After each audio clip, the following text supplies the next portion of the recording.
Good morning. Brush my hair.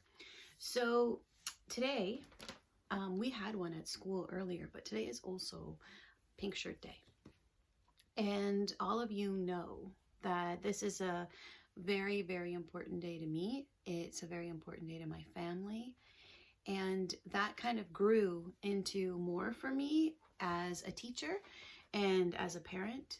And I'm pretty proud of that. And I'm really happy that the word is getting out and that people are participating. Because when Pink Day started, there wasn't very many people participating, but now it's all over Canada. And just to show you, when you, I don't even know, screen to screen's hard. Because of the lighting, right? But when you Google, it's a little bit better on the angle, Sprigg Brothers, CTV, there they are. That's better. There they are in their Say My Name Canada t-shirts.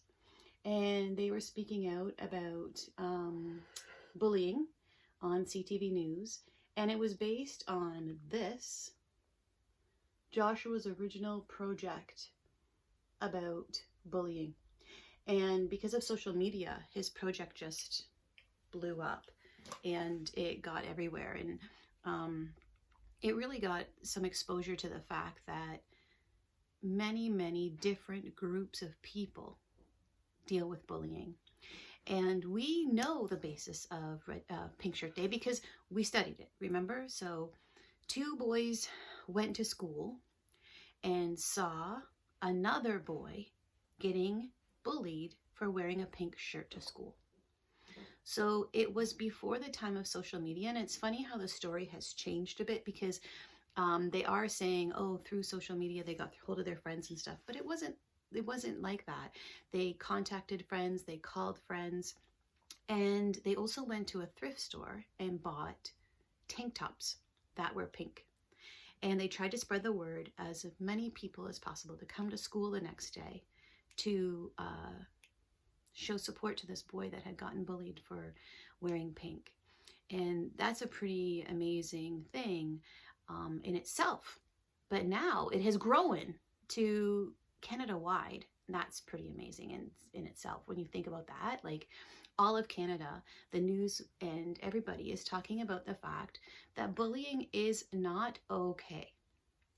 Now in our classroom, we studied the 3 main parts.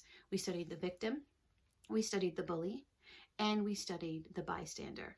And I think everybody has realized that all 3 have a very different role, but an important role of why this cycle is not stopping. Now we can look at bullies and we can think, oh, they're bad people and things like that. But sometimes we need to figure out, why are they bullying? Are they jealous? Are they being bullied themselves?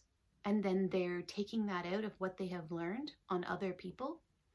Do they not have the skills to just come over and say, hey, can I play with you? Or do you want to share your ball? And without those skills, then they're just going to go over and they're just going to take your ball. And then you're thinking, what a bully. But maybe they just don't know how. And that's part of going to school, is to learn how can we help people and children, because don't forget, it's not just children that bully. Adults bully too. And it's something that we need to work on as a society to make sure that we think before we speak. Now with the victim, we all know what the victim means. The victim means that it's the person who is being bullied. Now bullying isn't just someone who one time walks by you and does one thing. Bullying means repeated actions over and over where you just can't take it anymore. That's bullying, when it's repeated. So the victim sometimes draws inward and shuts down because they feel that they don't want to be embarrassed. They don't want to go against the bully because the bully's pretty scary. Sometimes they feel they have no one to turn to. And then sometimes the victim becomes a bully because they're like, hey, this guy's getting away with it and I need to figure out how I'm not going to be a victim anymore. So they become a bully. And that doesn't work very well. And the third is the bystander. Now we had a really serious event happen in our classroom this year, and it involved people who were bystanders. And being a bystander is almost as bad as being part of the original bullying.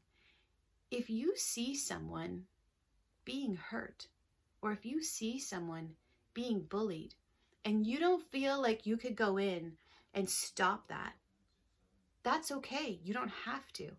But you do need to go get someone who can go into that situation and can put a stop to it.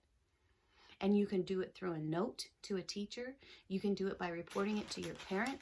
But reporting it is the first step for all of us to get this stopped. Now, there's a really important person that I've been working with at least 7 years that is actually the basis of Say My Name Canada. And his name is Glenn Murray. And he has lots of stuff online that you can watch. And his shirts are really cool because on the back, I'm going to go all the way around. Stop bullying now. It's kind of sad we have to create something like that to remind people that bullying is not okay. So I have a little special thing for you. And it's kind of a heavy topic, bullying. But when we look at the positive of it, we are so proud that people are starting to feel comfortable to talk about it, and that it's not something to hide in your bedroom and feel like you can't do anything, because there are people and there are resources and there are a lot of things out there that we can access for help. So I am going to see you after, but this is going to be a 2-part video, okay? So make sure you watch the second part.